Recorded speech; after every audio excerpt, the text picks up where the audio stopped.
Gostaria de falar com vocês hoje sobre a guerra comercial entre Estados Unidos e China. Vocês podem chamar o que vou contar de vencedores e prováveis perdedores na guerra comercial entre Estados Unidos e China. Por que digo vencedores e perdedores? Porque existem algumas diferenças fundamentais entre os Estados Unidos e a China, que vocês provavelmente conhecem, mas que têm um significado e implicações enormes para quem vai ganhar e quem vai perder na guerra comercial que está em andamento.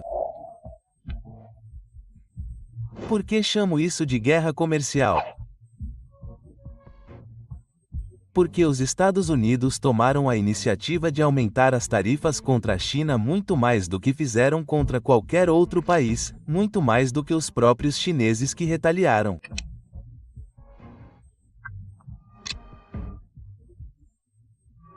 Então, agora o nível das tarifas, que é um imposto sobre importações da China para os Estados Unidos, é tão alto que praticamente nada feito na China chega aqui enquanto essas tarifas permanecerem.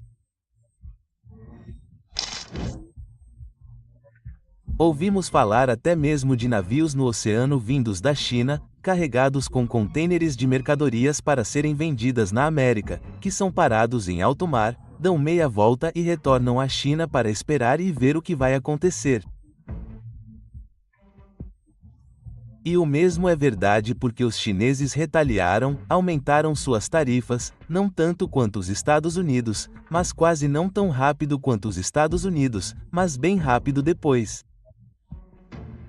Então, agora, muito pouco do EUA pode entrar na China e muito pouco da China pode entrar aqui. Os vencedores e perdedores serão aqueles dos dois lados que forem mais capazes de lidar com essa situação. Agora você pode imaginar, e algumas autoridades do EUA disseram que os EUA vencerão porque, afinal, somos um mercado mais importante para os chineses do que a economia chinesa é para os produtores americanos. E isso é bem verdade. A China precisa do mercado do EUA mais do que os Estados Unidos precisam do mercado da China. Se esse fosse o único determinante de quem ganha e perde, poderíamos dizer que os Estados Unidos estão em muito boa forma para sair menos prejudicados do que os chineses. Mas isso seria um grande erro. Por quê? Porque a questão não é apenas entre os EUA e a China. A questão real é: a China consegue encontrar outros lugares para vender o que costumava vender aos Estados Unidos antes da guerra comercial. Aliás, se você é daqueles que quer estar sempre à frente e nunca ser pego de surpresa, já se inscreve no canal agora. Porque aqui, a gente não repete o senso comum, menos a gente antecipa o futuro, aponta as oportunidades e desvenda o que está por trás dos discursos oficiais. Fazendo parte dessa comunidade, você garante que vai receber os próximos alertas e estratégias antes de todo mundo se prepare para enxergar o que quase ninguém vê. Fica comigo até o fim desse vídeo, porque o que está explodindo agora vai redesenhar o mundo, e você pode escolher, ou fica só assistindo, ou aprende a surfar a nova onda enquanto ela se forma. A China consegue comprar de outros países? O que costumava comprar dos Estados Unidos? Essas são as questões, mesmas perguntas para os Estados Unidos. Podemos obter de outros países o que costumávamos obter da China? Podemos vender em outro lugar o que costumávamos vender na China? E aí, receio que a vantagem vá esmagadoramente para a China, não para os Estados Unidos. A China está em melhor posição para vencer esta guerra comercial do que os Estados Unidos. E essa é a realidade. Deixe-me explicar. A China tem uma vantagem sobre os Estados Unidos de duas maneiras.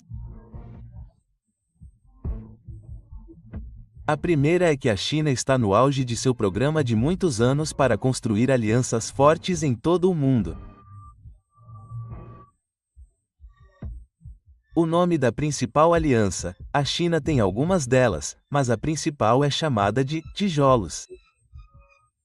BRIC Brasil, Rússia, Índia, China e África do Sul. Essas eram as 5 originais. E agora eles adicionaram mais 15 a 20. Juntos, esses países dos tijolos abrangem mais da metade da população deste planeta Terra. Em comparação, os Estados Unidos, a população aqui, 330 milhões, é cerca de 4 a 12%. Então, sejamos claros, os EUA representam 4,5% da população mundial, e a China e a Aliança dos BRICS, uma aliança muito sólida atualmente, abrangem mais da metade da população do planeta. Uau, essa é uma situação muito melhor.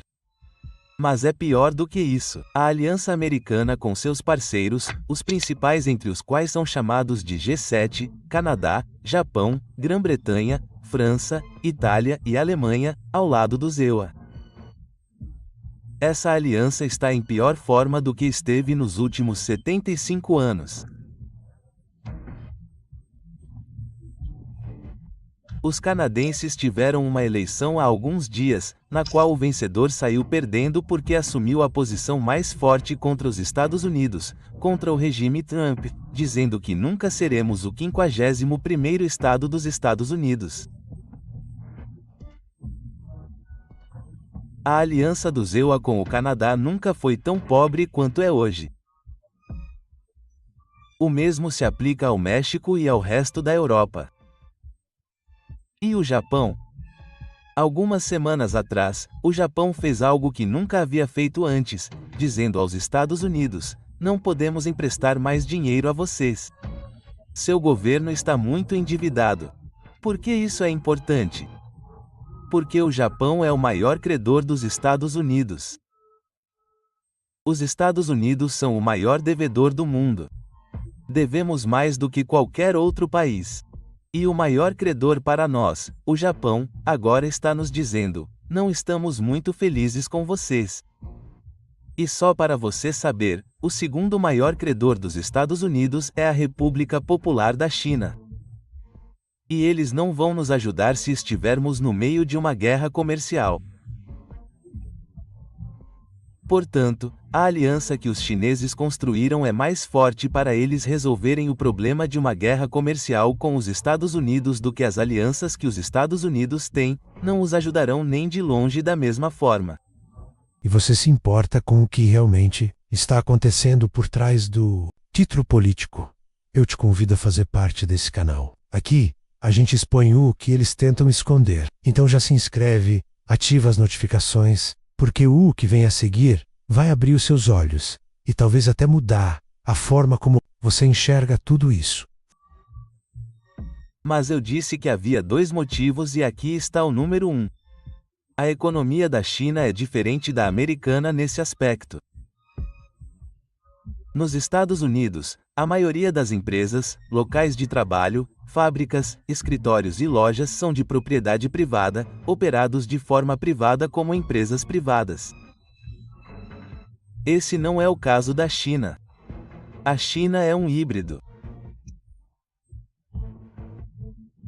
Cerca de 50% da economia da China, suas empresas também são de propriedade privada e operadas por empregadores chineses, empregadores privados e estrangeiros, incluindo muitos empregadores privados americanos que têm grandes operações na China, como a Apple, a Tesla, a General Motors e assim por diante. Mas a outra metade da China, e não temos nada parecido nos Estados Unidos, são empresas estatais e operadas por eles.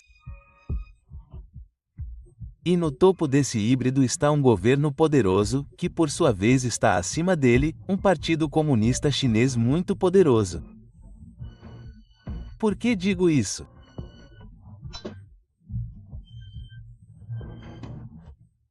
Porque essa organização dos chineses, um governo que é capaz de supervisionar, gerenciar e coordenar uma economia híbrida, demonstrou ser mais capaz de mobilizar os recursos, as pessoas, as matérias-primas, o sistema de transporte, o sistema bancário.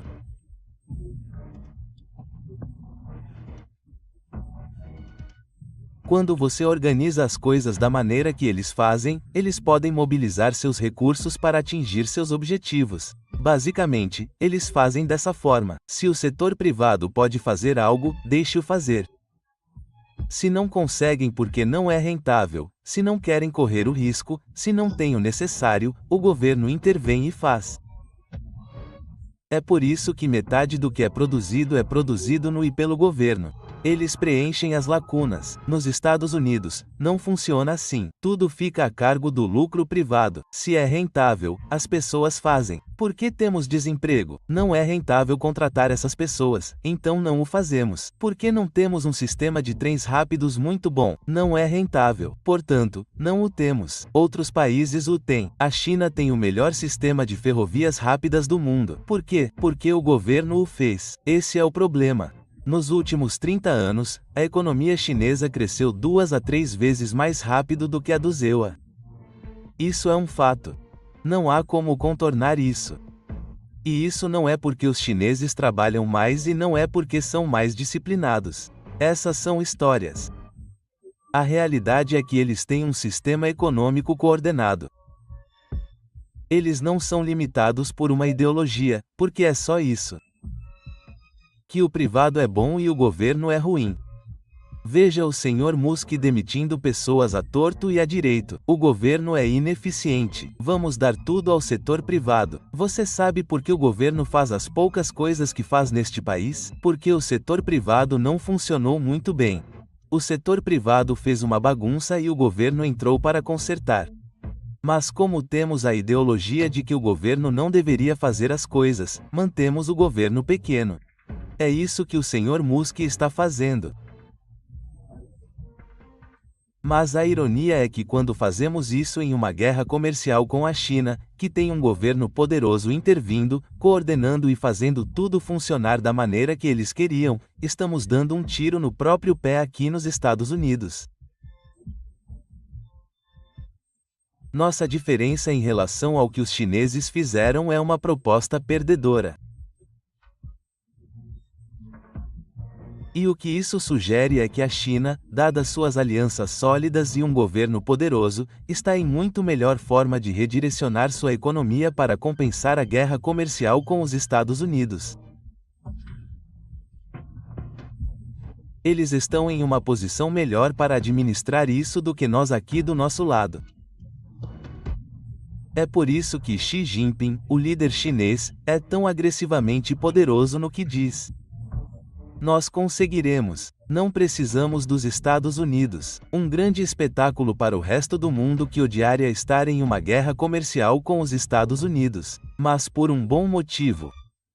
Eles não têm os últimos 30 a 40 anos para mostrar do que seu sistema econômico é capaz. Se tivessem, mostrariam a mesma autoconfiança que você obtém dos chineses. Há uma lição aqui. Estamos pagando um preço alto por um sistema econômico que celebra a iniciativa privada em detrimento do tipo de coordenação e crescimento econômico que o sistema alternativo chinês conseguiu alcançar.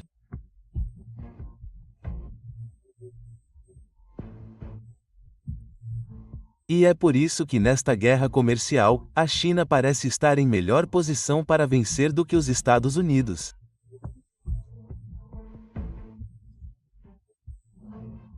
E minha esperança pessoal é que as pessoas neste país entendam isso e se sentem e trabalhem em um relacionamento de viver e deixar viver com a China, em vez de falar sobre guerras de um tipo ou outro. Não basta só consumir conteúdo. O verdadeiro impacto vem quando você toma atitude, analisa, compara e começa a agir diferente do resto. E aí, qual é a sua dúvida sobre tudo isso? O que mais te surpreendeu ou te deixou inquieto nesse cenário de virada mundial? Compartilhe sua opinião nos comentários. Quero saber de que lado você vai estar quando a próxima onda chegar. E se esse conteúdo fez sentido para você, não esquece, se inscreve no canal, ativa as notificações e fica junto da nossa comunidade. Porque só aqui, você vai estar sempre um passo à frente, aprendendo, debatendo e se preparando para o que ninguém mais tem coragem de explicar.